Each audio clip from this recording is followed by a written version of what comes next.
Jacob cursed as he pushed through the thick underbrush, trying to make his way to the tree stand he had built earlier in the summertime. He was certain that this location would give him an optimal line of sight to the neighboring field in which he frequently saw large herds of deer. This was going to be his year, and he was sure of it. This is the year that I bring home my trophy buck, he thought, as he recalled the events of the day so far. He had awakened at 4:30 a.m. He began to prepare for a long day in the woods on the back side of his farm. His first order of business had been to locate and rescue his gloves and camouflaged hunting gear from whatever undisclosed location of his home that his wife had hidden them. He would most assuredly need them this morning to protect him from the bitter cold November morning. How could it be this cold, this early in the year? He wondered as he started to work on his second task of the day, which was to prepare a breakfast that would stick to his ribs long into the day. He wasn't entirely sure what he wanted this morning, but he finally settled on toast, ham, and scrambled eggs that were just a little too runny. He topped it all off with a large cup of coffee that had left a bitter aftertaste on his tongue. In fact, he could still taste it. After accomplishing tasks 1 and 2, he packed himself a bologna and cheese sandwich for lunch, grabbed his Remington 30-06 hunting rifle, a thermos of coffee, and headed out the door. He loaded his gear into his truck and pulled out of the driveway and turned right onto the one-lane blacktop road that led to the backside of his property. After about 2¼ miles, he turned right again off the blacktop onto a dirt road that was gouged with deep mud-filled ruts.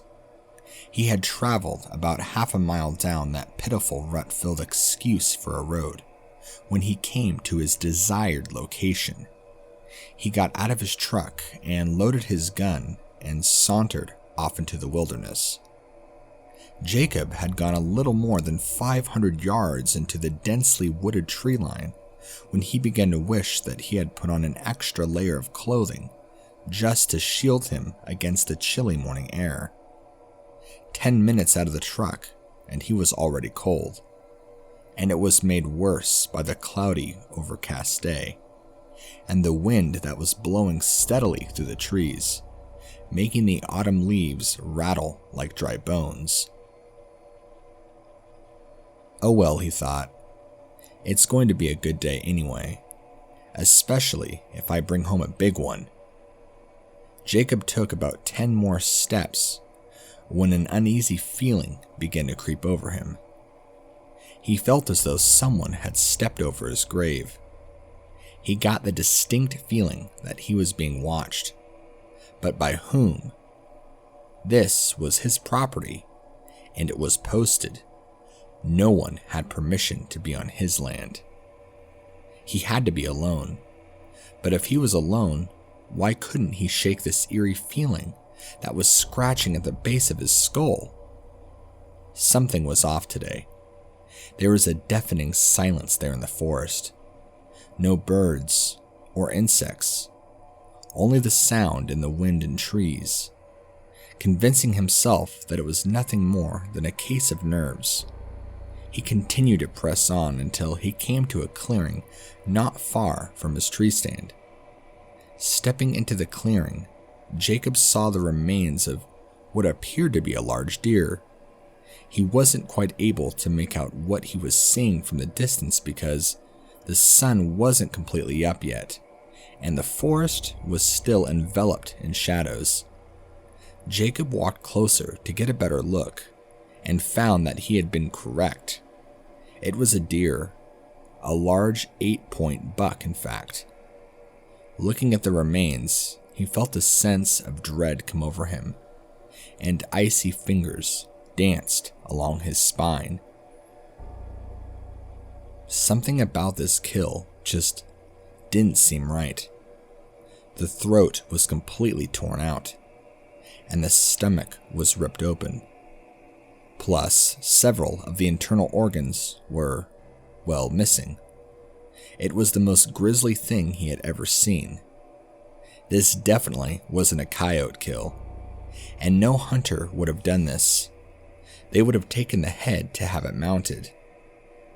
What could have done this, he wondered. A fear like nothing he had ever experienced before began to wash over him in waves. What is going on, he thought. At nearly 225 pounds and well over 6 foot, he wasn't one to give into fear. But now he couldn't seem to calm down, and his heart was beating like a trip hammer. The feeling that he was being watched was only getting stronger by the minute, and he could not shake the feeling that he was only moments away from a bad situation. He slowly started to back away from the mangled carcass and head back to his truck, and back to safety.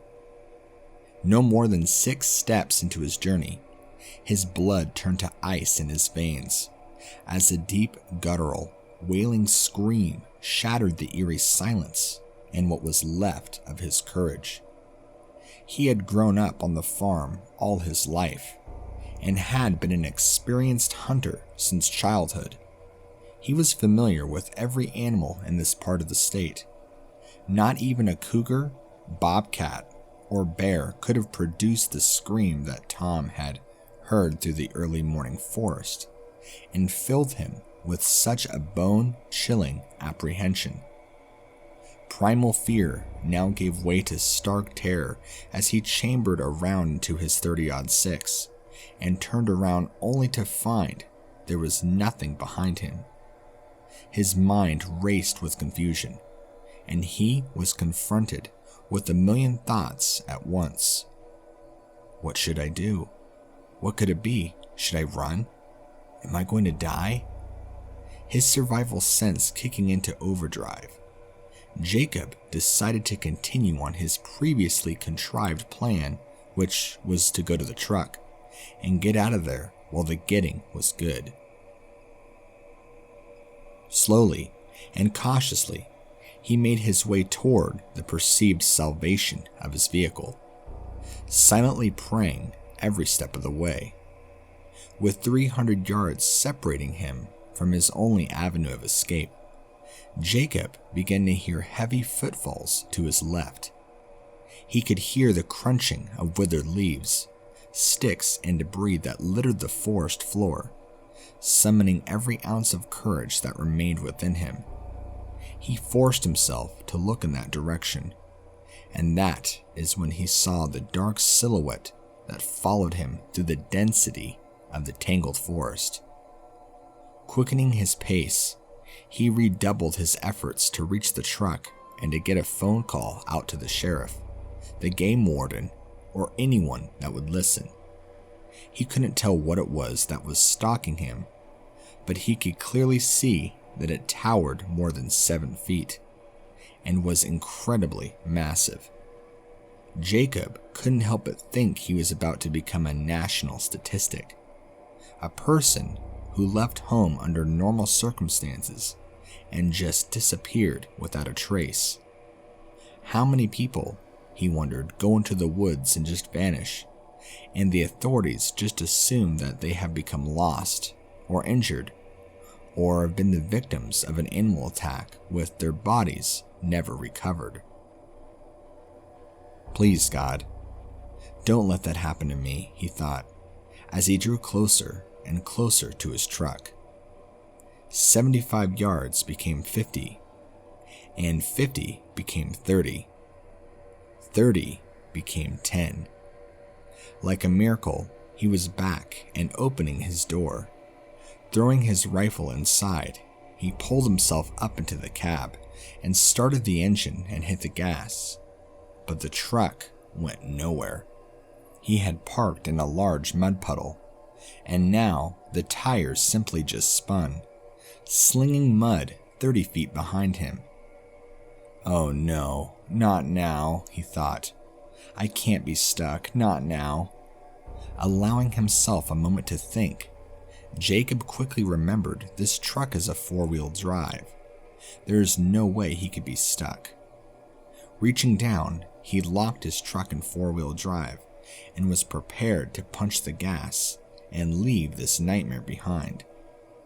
Unfortunately for Jacob, some nightmares are not so easily left behind, and there is nothing worse than a nightmare you can't wake up from. And Jacob was about to learn that he had the hard way. Hearing something to his right, he instinctively turned, and immediately wished that he had not.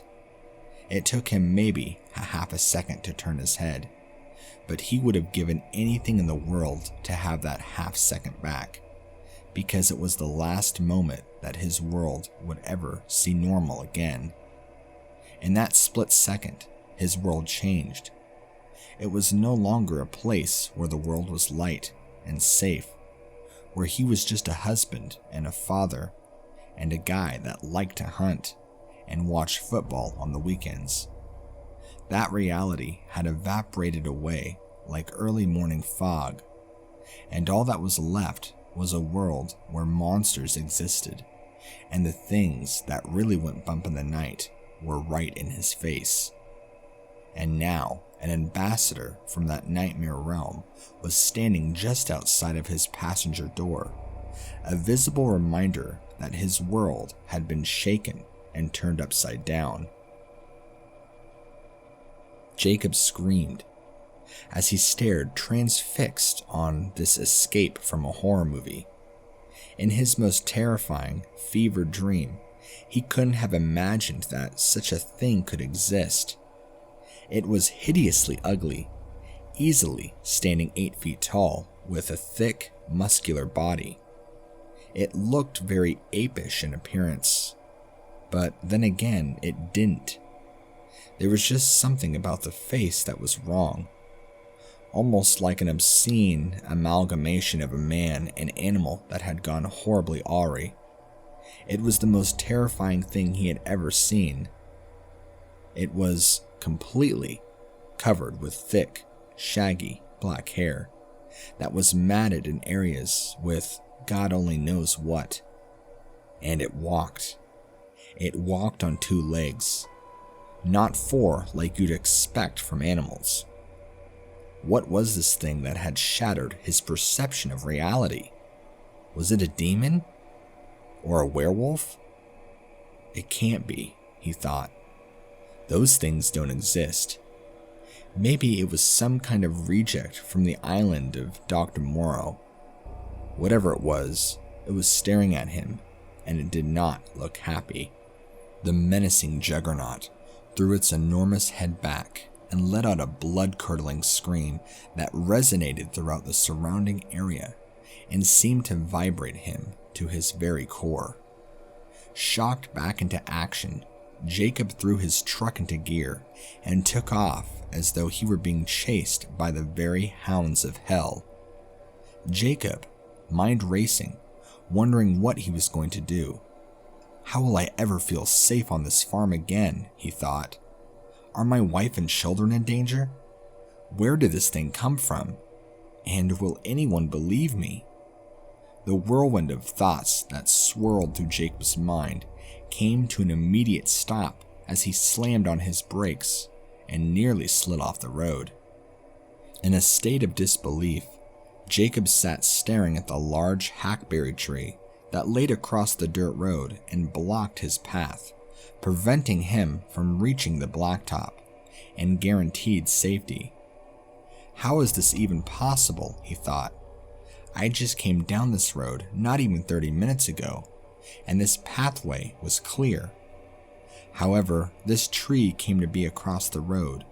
It was painfully obvious to Jacob that he had to go get that tree moved if he was going to make it home, since he had neither the chain to pull the tree out of the road, nor did he have a saw which he could cut through this unexpected barricade.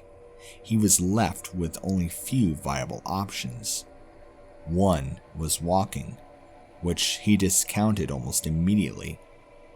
The most logical course of action that he can come up with was to call for help. His best friend, Kenny Patterson, owned the farm just over from his. If he were home, he could bring a saw and cut the tree up for him. Jacob, with his nerves still frazzled and frayed, reached into his glove box and pulled out his cell phone and clumsily dialed Kenny's number. The phone rang 6 times, and Jacob was about to give up when Kenny answered and said, "Hey there, ugly. What do you want this early in the morning?" As quickly as he could, he related the recent events to Kenny and said, "Man, please hurry. I'm not kidding, there is something out here." Kenny, hearing the shakiness in his friend's voice, assured him that he would be there in just a matter of minutes. Jacob thanked him and hung up the phone, and braced himself for what he was sure to be the longest few minutes of his entire life. Sitting motionless with bated breath there in the truck, every sound made his imagination run wild with fear and expectance. Even though a little more than 3 minutes had passed since he had spoken to Kenny, it felt as if hours had passed. Each tick of the clock seemed to feel like an eternity. Jacob frequently checked in all directions for any sign that nightmarish monstrosity had pursued him. In every shadow of that forest and this irritatingly cloudy day produced, he thought he saw the shape of the black beast that had followed him out of the woods, and he was afraid that he would lose his sanity long before Kenny arrived to clear out the tree out of his pathway. After what seemed like a lifetime, Jacob heard the sound of Kenny's old truck sputtering up the road, and in just moments he was able to see the old Chevrolet as it made its way closer to him. Jacob's spirits lifted when he saw his old friend, and a sense of relief washed over him as he realized he was no longer alone. "Man, what took you so long? I asked you to hurry."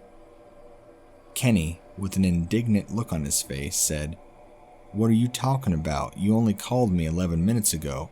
I think I made a pretty good time here." Jacob could hardly believe that only 11 minutes had passed. It seemed so much longer. After apologizing and telling him how happy he was to see him, both men walked over to the fallen tree and made a discovery that startled the both of them. The tree had not broken. It had not been cut. It had been pushed over and completely uprooted. All around the tree were large bipedal footprints that had somewhat a human appearance to them. But if they were human, the owner would require a size 28 shoe. Jacob and Kenny looked at each other, and then, without a word, went to work on the tree. Kenny took a chainsaw from the bed of his truck and began to cut up the fallen blockade. Meanwhile, Jacob pulled the logs and debris from the road. Mission accomplished. Kenny put away his saw, and he and Jacob were about to get in their vehicles and leave. But before either man had even opened their doors, an ear-splitting scream that would have filled a banshee with paralyzing fear erupted from the woods behind them. Warily, Jacob walked over to Kenny and whispered, "That's what I was telling you about. I don't know what that thing is, man, but it looks like some kind of monster, and I think we need to get out of here now." Kenny, who looked as though the blood had drained completely out of his face and became very pale as he said to Jacob, "Jacob, man, I've never mentioned this to anyone before, but over the last few months, that thing has been killing off a few of my cows. Their throats are usually torn out and the bodies are mangled and broken. I didn't want anyone to accuse me of being crazy and making stuff up, so I never said anything about it. but that's the reason I rushed over to you when you called. I've heard that sound a few times off in the distance at night, but never this close. So I think you're right, old buddy. It's time to go." Cautiously, and with a sense of urgency, Jacob and Kenny climbed into their vehicles and expeditiously made their way back to the blacktop. Turning left, both vehicles began the 2.5-mile trek that led back to Jacob's house so they could decide what course of action should be taken. Jacob could feel the temperature drop as snow began to gently fall. He reached over and turned his wipers on as snow began to pelt the windshield harder. As he passed his neighbor, William Springer's farm, he noticed a herd of deer grazing in the field that bordered his own property. Having put a bit of distance between himself and the nightmare he had just encountered, Jacob felt a renewed sense of security as his fatigued nerves began to calm. Not willing to let this opportunity pass by him, Jacob turned on his hazard lights and pulled to the shoulder of the road, and signaled Kenny to do the same. Kenny instinctively knew what Jacob was thinking as he pulled in behind him and turned his ignition off. Getting out of his truck, Kenny just said, "What are you doing, man? We need to get out of here now." Jacob said, I know, and we will in just a minute, man. I just can't turn this down. I have to take this shot. That is a 6-point buck standing there. It's not the trophy I wanted, but at least I won't go home empty-handed. And after the morning I've had, I don't know, I think we deserve a little something good. Alright, just take the shot so we can go. I still don't feel right about this, Kenny said. Steadying his rifle across the hood of his truck, Jacob zeroed in on the buck and prepared to fire. That's when he heard Kenny make a gasping noise and whisper, "Oh my God." "What is it, man? What's wrong with you?" "Raise your scope 3 inches, he said. Raising the scope, Jacob immediately saw what had been the cause of Kenny's alarm. Standing just outside the tree line in the edge of the field was the creature that they had left behind. Not even 5 minutes was this thing following them. Was it after the deer? What was it doing? Jacob watched the creature through his scope for a full 30 seconds before it ever moved. And when it did, it ignored him and the deer and started to lope off toward William's barn that was just about 500 yards from where the woodland demon had been standing. Jacob called out to Kenny and said, "Kenny, call William and tell him there is something trying to get in his barn. I know he has at least 2 mares in there, and if that thing gets in it, it will kill all of them." An attempt to be rid of this monster, werewolf, Sasquatch, Wendigo, or whatever it was. Jacob fired a shot, but missed. The creature turned in their direction and glared at them through red, hate-filled eyes, and then began to run toward them at full steam. Kenny, who was still on the phone with William, screamed at Jacob to get in his truck and go. Jacob did as he was told, and Kenny followed suit. Starting their trucks, Jacob and Kenny both raced to Jacob's house, as though they were driving on the NASCAR circuit. Arriving home, gun in hand, both ran inside to get a phone book so that they can call the game warden and the police and get some kind of animal control out here to get rid of this thing. Jacob had just stepped out on his front porch when they heard gunfire coming over from William's place. Dropping the phone book and running back inside, Jacob grabbed his 12-gauge pump shotgun and some shells and handed them to Kenny, who took little time in loading it. Jacob and Kenny, now locked and loaded, walked together to Kenny's truck, preparing to mount up and rescue their neighbor William. Simultaneously, Both of them stopped in their tracks as an uneasy but familiar feeling crept over them, and Jacob's Rottweiler and 2 German Shepherds began to whimper and ran under the front porch to hide. Kenny, whose throat was suddenly dry as a bone, whispered over to Jacob, "Oh, I have a really bad feeling about this." No sooner had the words escaped his lips, they heard a deafening scream erupted from the forest off to their right, and the creature exploded from the trees in front of them.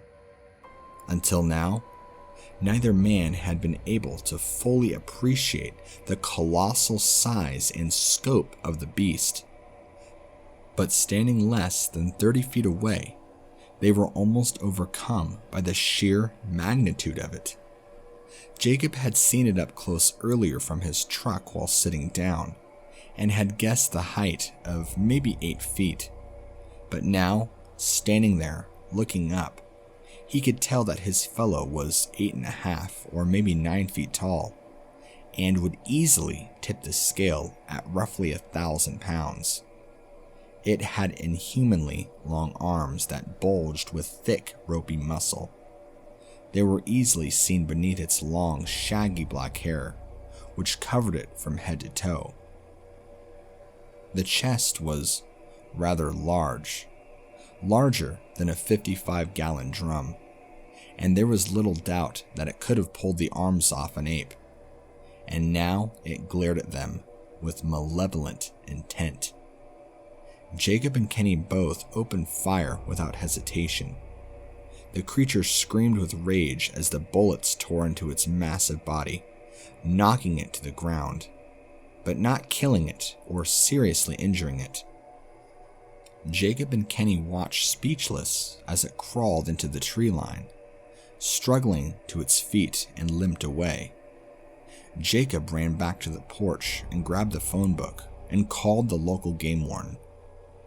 Nearly 2 hours later, Gene, the local warden, showed up to take their statements and told them that he had been called out to answer numerous such reports in the area, but he wasn't sure what to make of all these reports. "Guys," he said, "I don't know what to tell you. There is no animal in this area, or any area for that matter, that fits your description. Now, I'm not saying I don't believe you. I'm just saying I don't know what it is." Jacob, whose face was reddened with anger, said, "Come here. Here is the blood from when we shot it, and here are the footprints." A look of complete confusion washed over Gene's face, and he asked if they would care to go with him as he tried to track it. Jacob and Kenny agreed, but they said they weren't going without a gun. Gene stated that he had planned to take his gun as well. All 3 men loaded their guns and set out following the deeply impressed tracks and droplets of blood that had fallen on the withered leaves. They followed the trail for about a mile until arriving at a creek that was located deep in Jacob's woods, where the tracks that they were following were joined by others just like them. Some were smaller, but at least one set was larger. Deciding that the safest course of action would be to return home, they all went back to Jacob's. None of them relished the idea of staying out in the woods longer, since there was now apparently more than one, and the cloudy overcast day made the forest seem even darker than it would normally be on this time of the day. Back at Jacob's, Gene informed them that there was nothing left he could do but file it under an unknown animal sighting, which made both Kenny and Jacob anything but happy. Jacob and Kenny spent the next couple of days trying to warn the neighbors to use caution when they were out in the forest. Most of their friends just laughed at them and said they had probably seen a bear or something. No one believed them except William, who had seen it himself the same day they had. He had even taken a shot at it, but missed. Jacob, William, and Kenny knew what they had seen, and they knew it was still out there. and they didn't care who believed them and who didn't. Over the next few more weeks, more and more neighbors began to take the story a little more seriously, as family pets began to disappear, and others were found brutally mangled. Other farms in the area began to find their cows and other livestock torn open with the throats ripped out. Just a week after shooting the creature in his yard, Jacob's own Rottweiler was found dead with its throat torn out, hanging across a limb in a tree in his front yard. It almost seemed like a revenge killing. A few days later, one of William's new horses died the same way. The horse's mother had to be put to sleep because she had gone into shock over whatever she had witnessed there in the barn where her other horse was killed. Some people in the area still don't believe it. They think the whole story was made up. But Jacob and Kenny know that there is still something out there in the forest. They still occasionally find tracks, or a slaughtered cow, or a goat. They still hear the blood-curdling screams off in the woods at night. They know that there is still something out there, watching and waiting, just biding its time. Something cold, calculated, cunning, and cruel. Something not human with a taste for blood and revenge.